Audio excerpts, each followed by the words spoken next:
This is Boxing Tickets, and it nearly feels like we're in our yearly review. Delighted obviously to be joined for the first time in 2025 with Dan Anderson here at Anderson Boxing's new facility. Firstly, obviously, Dan, I want to say I was sort of going to wear woolly socks and wear hat and gloves. Get the monkey hat out. But I don't need it. Obviously, new gym, new heat Far better setup. or whatever. So, I'm going to have to find a new way to slate you. Obviously now, with your fighter interviews, you always used to say to me, you're giving off a bit of heat. Yeah, I would say don't be mentioned about the cold gym. I can't mention obviously the cold gym anymore, but yeah. Obviously we're delighted to join your new facility. I've sort of had a sneak peek ahead of your launch this Saturday, and I must say it's state-of-the-art sort of facilities. Obviously, probably a smaller, more compact gym, but obviously it looks... But a much better facility all round. It looks like 2025 sort of version of what a gym should be. But absolutely. How's things with you? Well, it's been a hell of a journey. So the last 12 weeks behind the scenes, I've been working really hard at this. I'm gradually just starting to let a wee bit out about the new gym, and just I know a lot of people are very keen and eager to sort of get a wee look at it. But last thing came today, which was my new canvas. So we swapped for a red canvas just to sort of go with the theme of the gym next door. So it's actually broken into two gyms. So we've got our boxing gym behind me, and then we've got our weights gym on the left, and our boxing rings right behind you. So I'm really excited. We're just waiting on a wee promo video to show you all the hard work. But no, things are good, and some new feature facility, new showers in the gym, kitchen in the gym, brand new bathroom suite in the gym, and just a far warmer and better sort of facility. You can see the punch bags behind me. A big thing for me is they're hanging from beams now, so boxers can navigate their way the whole way around the bag instead of maybe just working off where it's hanging off a bracket. So big improvements and big plans obviously for 2025. Unfortunately, we can't give you a sneak peek, obviously, just from what you can sort of see. So waiting on the promo. Waiting on the promo video, and obviously there's a launch, invite only, obviously this Saturday. But obviously if you're in the area, once obviously everything's up and running, be sure to come in and check it out. Dan, I guess probably, when we look at 2024, probably I guess for you, obviously your pro fighters, probably not the year you probably wanted. Obviously, Conor Kerr in 2 title fights, Celtic and Irish title fights. Obviously, Owen O'Neill obviously probably not getting the show. Everything obviously in his fight with Dylan Moran, I guess. It's probably win or learn sort of. So good, obviously good year, probably maybe of experience. Obviously more fighters with camps. You obviously a lot of experience in boxing and everything else, but probably a tough one in some ways because you obviously like that success, but it's probably just delayed success obviously for all the fighters in the gym. Okay, so the only real highlight I was saying to you for last year was Big Lex winning the Ulster Elite title at middleweight, and that's something that I wanted to do. Obviously, it wasn't to be. I had Conor Wallace at my weight, and I had Fergus Quinn at my weight, and Big Gerard French. So I had a tough couple of fights if I was to win it, but it was something I always aspired to do myself. So Big Lex winning that was great. Well, that's a box that I wanted ticked that I didn't do myself, but at least one of my fighters won at middleweight. I think we talked about this before. So that was a highlight for me then, that was a highlight. But then obviously Conor, Kerr and Rudy's fight, and utmost respect to Rudy. Rudy brought a great game for both fights. Conor was sick for the first fight. Obviously we've let that out now that he wasn't well for the first fight. Bit of a throat infection, and still performed well over the 8 rounds. And then Owen got a win against what was that guy's name? Crazy Kermang or whatever. Yes, that's right. And I forgot about that one. God, that was the maddest. The Ulster Hall. He actually came up and headbutted me. Not many people see if you look. There's a video. He came up and headbutted me, and I pushed him away. I was I never, as a boxer and as a coach, no one's ever stuck ahead of me in a boxing ring. So maybe if you're sparring that by accident, when he come up and went like that, now I'm whoa, get you the fuck away from me. Try not to swear, but I was get away from me. What are you at, you maniac? Is that his way of sort of trying to give you a high five? Obviously, he just want that head pop. But he went for the head, and then all the theatrics are rah, rah, but the publicity Owen got off that, I think, is hundreds of thousands of views and comments, so he got great publicity. And then I really wanted the Dylan Moran fight. Actually, we wanted that fight. We went looking the Moran fight. We'll talk a bit about Conor in a wee second too, because I don't want to sort of overlap that without actually talking a bit about it. But then I wanted the Dylan Moran fight for Conor, for Owen. I just thought it was a good fight for him, and I thought it was a winnable fight. Obviously Owen didn't bring the best version himself to the scales, and that really affected him. And we sort of looked back and we mapped out Owen's year, and we were right, well, this is where we're going wrong, or where he was going wrong, and just bad habits he picked up throughout the years. And obviously want to see the best for Owen, and if he is going to come back, it needs to be done right, and that's sort of where we're at now with him. He's on this sort of comeback trail, and similar with Conor now. Conor was brilliant, I thought, in the first fight, wasn't he? Like, so him and Rudy had what I thought was maybe Irish boxing fight of the year. Did it go? Who did it go to? Went to Tyndall, or was it? I'm not even sure who it went to. Obviously, was Senan Kelly and someone, or was it? Or was it two? Or no? Who was it? I think the BUI give their fight of the year to Craig O'Brien and Edward Donovan. I'm not sure who the IrishBoxing.com went to, but like I sort of get, I don't know. I guess when you have your own opinions, I thought obviously Rudy and Conor was, the first fight was the fight of the year, but everybody's got different opinions, and I'm sort of going. I guess because I've been to most of the shows in the year, I've seen a lot of these fights, so I've probably had a different opinion from people maybe watched it online, but I guess it's horses for courses sort of, isn't it? People have different opinions of what they like of fights. Like, there's so many great domestic fights last year. Oh, that was a great year for Irish boxing. Irish boxing buzzing in it, but we look back and like some of the judges that are on the British Boxing Board of Control, a couple of judges come and says, look, we give you that. No, we thought you've done enough, and then other people are like, nah, really stole the first one a wee bit towards. In some of the rounds, like it's just, what boxing's like. Some people, it's a very opinion sport, and like some fights are just really, really close. And I think this whole like, I got robbed, or someone got robbed. Like, we need to get away from that, because like if a fight's that close, like Bivol, I give the fight to Bivol when it was Bivol and Berbatov, but like other people give it to Berbatov. But like there's an argument that could have went either way. Fury and Uzak, it was a hard one. It was hard. I'm a massive Fury fan, like, but I think Uzak done more, and people were saying, no, he won. And I think, well, Fury had great moments, but Uzak had great rounds. Do you know what I mean? And finished strong. So it's such an opinionated sport, and it's so hard, and the scoring can be really harsh. And I think sometimes the scoring's ridiculous. You're looking at scores and you're going like, what? Like, what were they watching? Like, they weren't watching the same fight. Do you know what I mean? But some judges make it right, and then two judges are completely out, or one judge gets it completely out and two get it right. It's just such a conflicting and such an opinionated sport at times, isn't it? Like, do you know what I mean? But Conor, first fight was brilliant.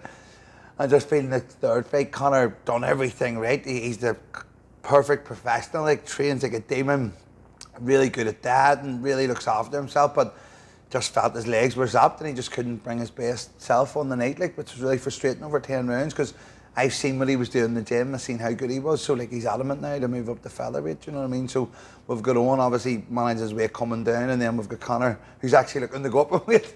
So he's going to take the weight from Owen to move up? I see, steal a few pounds there, swap it about, so.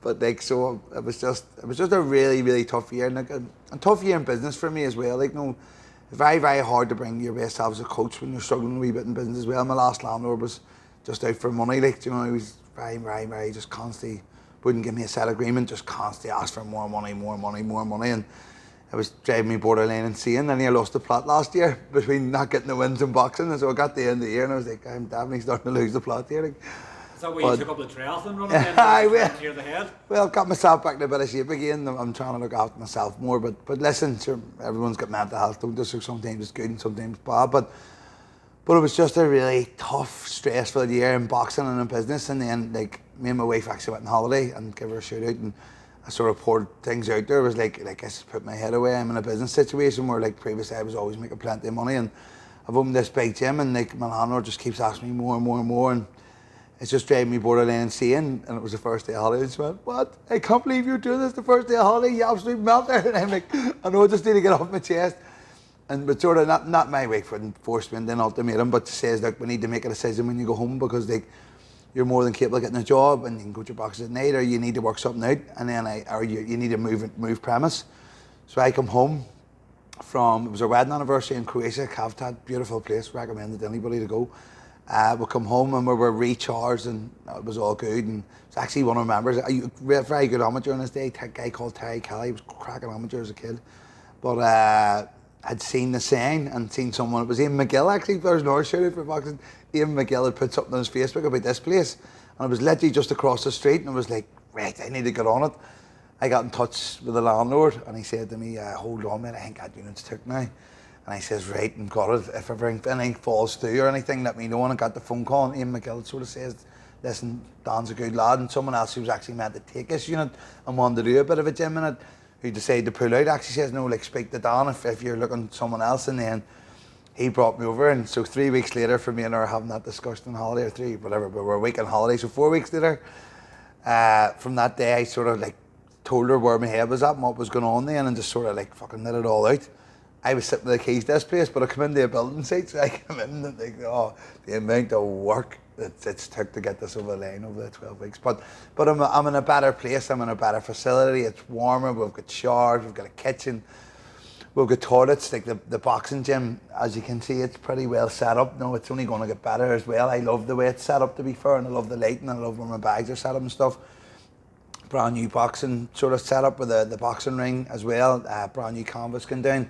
The weights gym is unbelievable. It's just, this is what I dreamed of. So before I took the keys to the big unit, I always managed me in this wee sort of tight setup with the gym where I could split the weights and the boxing separately. I could have the fancy lighting and it'd be nice and warm. It'd be a sweat box. Like at the end of the day, the worst thing for a fighter when they're making weight is being cold and getting sick. So even the fact that they can come in a nice warm gym, get a shower before they head back up the road, the likes of Cal, even going the whole way back to Newry, like, do you know what I mean? But I think it's only fair we move on to Cal now. I was going to say, obviously, you know, new start obviously for you in a gym, you know, obviously, and reinvigoration obviously for obviously Conor and obviously Owen. You obviously cathal coming into the gym as well. Obviously, I interviewed him in your last gym. I was some entertainment. I interviewed him obviously after the press conference obviously last week as well. Like, perfect time obviously for somebody like cathal to come into the gym. He's just constantly not wise, you know. You've sort of different mixes between each of the fighters. You probably Owen is a wee bit reserved, but he'll give you abuse on a text. He's a better crack. Conor, obviously, if you give him a couple of Red Bull, he goes mental. No, he's full of beats. If you give cathal a drink of water, he probably goes mad. They're all So entertainers. you have a good mixture between them. So it's good in a way that you get cathal coming into that environment, because he just seems to be someone who's just bubbly, just wants to have a bit of crack. Obviously, he's making his debut now in a couple of weeks' time as well. So an exciting time, obviously, with a new addition to the stable. Okay, yes, a new addition, and then I'm announcing another new addition soon. So, big Lex Weston, the guy that won the Ulster League title. So we're just trying to get things confirmed up, and he's going to be saying someone we all know very well, someone that I am a good friend with. So that's coming soon too. So there's a lot of excitement around what's going on in the gym now. I'm going into this year ideally before professionals, and I have some absolute smashing amateurs, a couple of top level amateurs in here this morning that actually been the Olympics.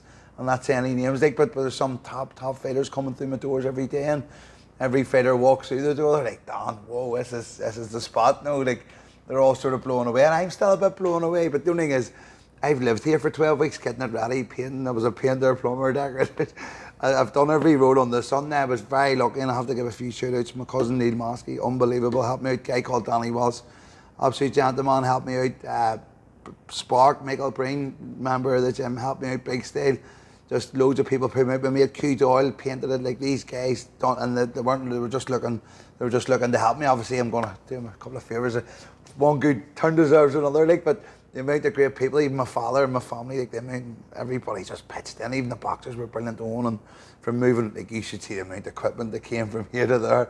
There's still plenty of stuff to sell and plenty went to dump, like, but been a hell of a journey, and having the likes of cathal in the gym is really exciting. And he sparred recently in Barnwell, had some great spars, and I didn't actually realise how good he was till I seen him against good opposition with the likes of Barry, and I sort of after spars, like, God, I didn't realise you were as good as I thought. No, you're even better than I thought you were. And he sort of showed me that he can hang with great top up guys like Barnwell. As a kid, I have so much respect for. I have a lot of time for wee Barry, like, really good lad. And the beast, yep, and an absolute great kid. I was in Lanzarote close to this time last year, and as I was leaving, he pulled up the same hotel as me, him and his partner Sean, the guy. So me and him got on, we've actually just got on really, really well. He'd done a bit of training me and D, so during COVID we were taking every box from the summer where the Mary Peters track and all over the place when we were out in my back garden doing sessions. It was madness. I was going to say, obviously I'd done Cahill's second interview, obviously the press conference. I was sort of saying to him, I think he sort of took it the wrong way, where I was sort of saying he's getting used to a different environment. You know, it's obviously something new, that you were going to have fallout sort of along the way, and I think you sort of taken it the wrong way, you know, where you're put in an uncomfortable situation. Like, for you, yeah. Watching him obviously spar with Barry, the belief you really had him obviously is tenfold more than that. But like, I'd said to him, obviously the spar he's having with Barry, he's not going to have him in his fights for his first couple of ones, because of the opposition he's going to have, getting used to the pro ranks.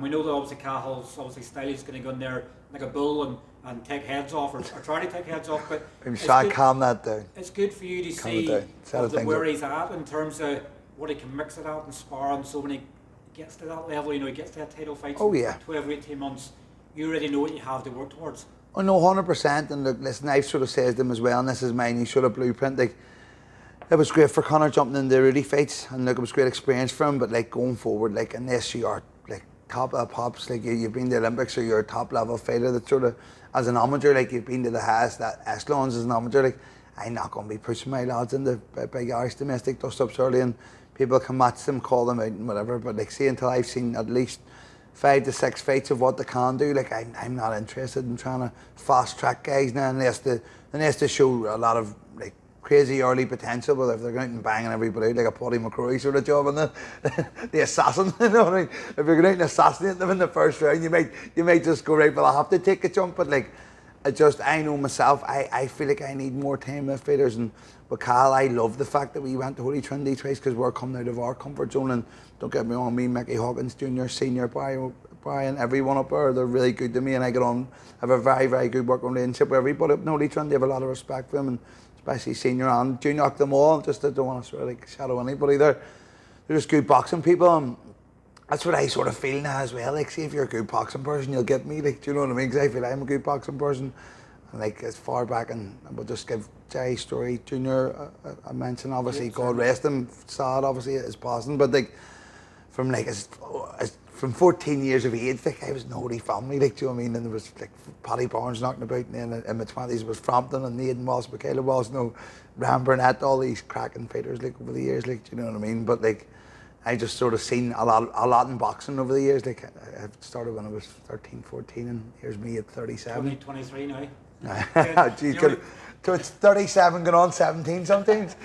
But I just sort of feel I've seen a lot, do you know what I mean? I've probably talked a lot, I'm probably sounding a bit repetitive in interviews, but I just feel like I've seen a lot over the years. And like, I started working with Paddy about just like over 10 years ago now, like in 2014, like, do you know what I mean? So I've seen a lot over the years, and I felt I've a lot of good experience, and I just feel like I feel like I'm being appreciated a wee bit more in boxing now. Like, previously, it takes a lot for you to earn respect in boxing, I think. And although we had losses last year, like a lot of fighters will leave off of us.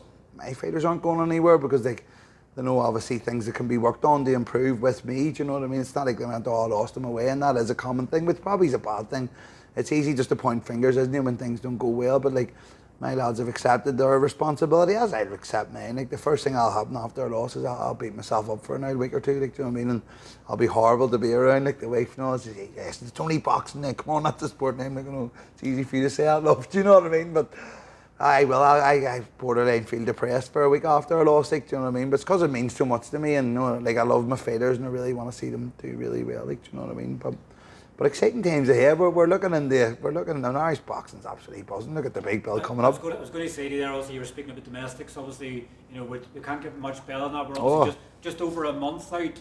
Obviously, this is going to go out tomorrow, which will be 31 days, I think, out from, but we're just over a month out from probably one of the biggest all-Irish fights with obviously a dangling cart at the end of it. Obviously, World title eliminator for ABF. Fights for a world title. It could potentially end up being for 2 world titles, because obviously Boots is obviously fighting in April. Oh, he's trying to. So he's trying to unify then, so yeah. He's trying to unify. So by the time it comes round, it could end up being for 2 world titles. But obviously Lewis Crocker is someone that you've been in. Been in this corner, and I've been in this corner, yeah.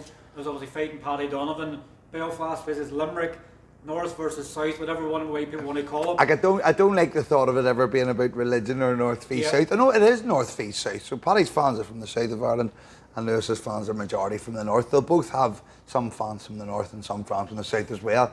But the predominance of Paddy's fans are coming from the other part, and the predominant of fans are coming from here. But I like the way Lewis sort of turned it round. No, I don't want to make this about that. I want to make it more about like it's Belfast v Limerick. So respect to Lewis.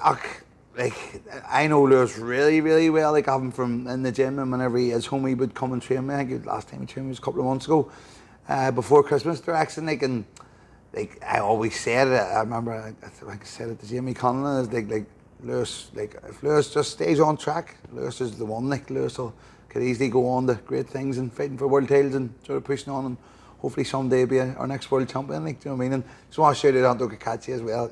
Unbelievable, one of my favourite guys in Irish boxing, and to see him doing so well, it makes me so happy, because he's a top lad. I just wanted to throw that in there, because Kakachi's a big fan of Kakachi. He's in his wee break now. Obviously I've seen him this morning, he's packing his suitcase, getting ready for another fight camp, so obviously must be fight news pending for him. Lee Wood, possibly. Possibly, well, from what Eddie Hearn was obviously saying, Eddie Hearn was saying he's not going to fight Nunes, so obviously he'll have to vacate the IBF and go for ABO. But as you and me know, that we're either in our late 30s or early 40s, boxing doesn't last forever. Oh, why? This could be Ando's last year, so you have to make as much as you can, whilst you can, because it could end up being his last fight. You know, he could have 2 or 3 more, but if you don't make as much as you can now, it's not going to get any better than that. Sort of sometimes, you know, you had a lot of money last year with fights, but it's now the time for cashing in and looking to the future rather than going, let's take 50 grand, 100 grand less for a world title is already won. You know, it's not like another world title's in the line. But realistically, money talks in boxing, and like, you have a very short career, and this is just something I want to put as well. So like, I think the model over in England and the model over has been different over than our model here from amateur professional. Just wanted to talk about this. So, and I've been talking to a lot of amateurs recently, different ones messages. Like amateur boxing, right? If you're part of the Irish team, if you're going to Commonwealth Games, you're part of the Olympics, and you're getting funding and things, right? Well, that's you at a good stage of your apprenticeship, essentially, of amateur boxing. Well, that might be enough. That might be your full sort of role in. Some fighters obviously decide to stay amateur and bow out as amateurs, don't they? But unless you know you're going to go to them big games, like, what are you hanging on for? Like amateur boxing is your apprenticeship. So saying that to fighters out there, I'll look straight in the camera. Amateur boxing is your apprenticeship, unless you're on the Irish team or you know for a fact that you're going to go to a higher sort of level in amateur boxing, and then you need to look towards going professional. Like, why would you not get paid to do the thing that you love?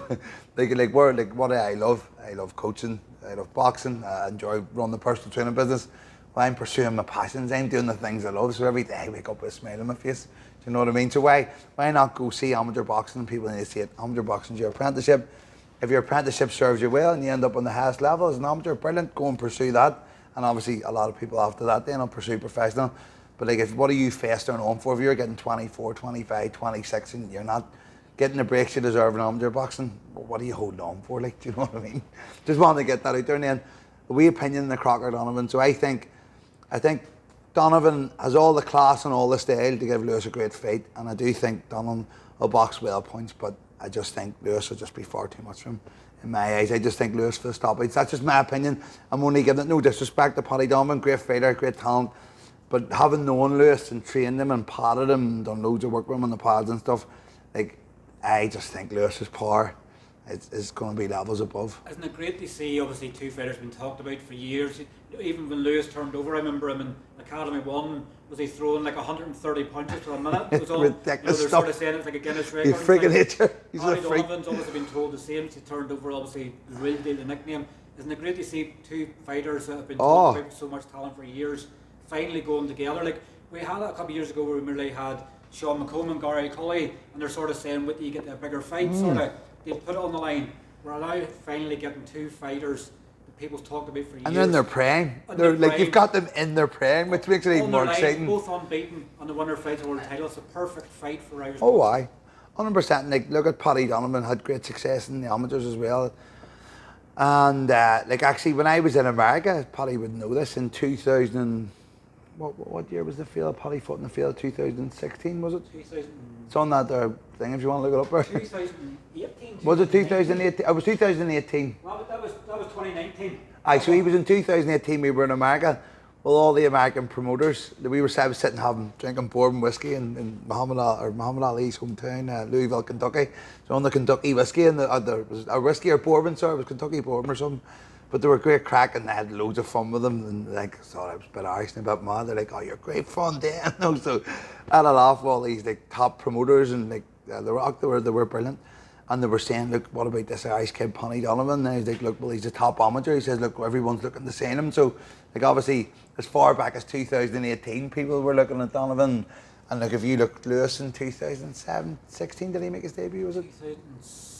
2017, I think. So they've both been on this. They're like coming to grip. March 2017 in Waterfront Hall. But there you go.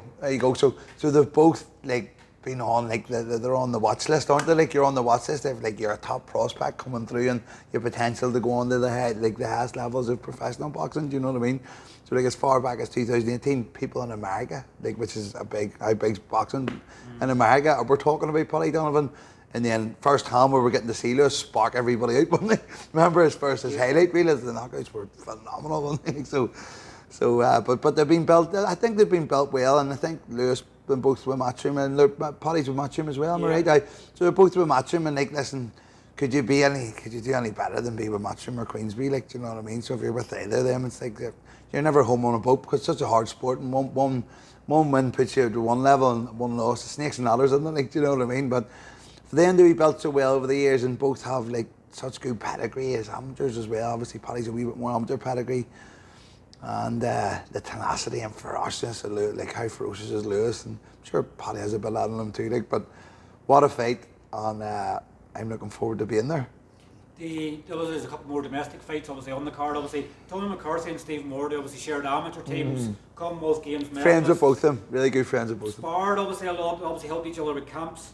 They're obviously now finally meeting. I've been calling this fight for a couple of years. Ever since Stephen Ward moved up the cruiser, I sort of said, well, it's a perfect fight for two of them. I know. Intriguing in that way, and obviously really Farrell and Gerard Hughes obviously have a rematch as well. So there's 3 domestics in the one card, and obviously not forgetting obviously padraig mccrory, who's obviously fighting Craig Richard. I think it's going to be a co-main event on the night as well. So maybe a chance to get Paddy towards the world title, maybe potentially in 2025 as well.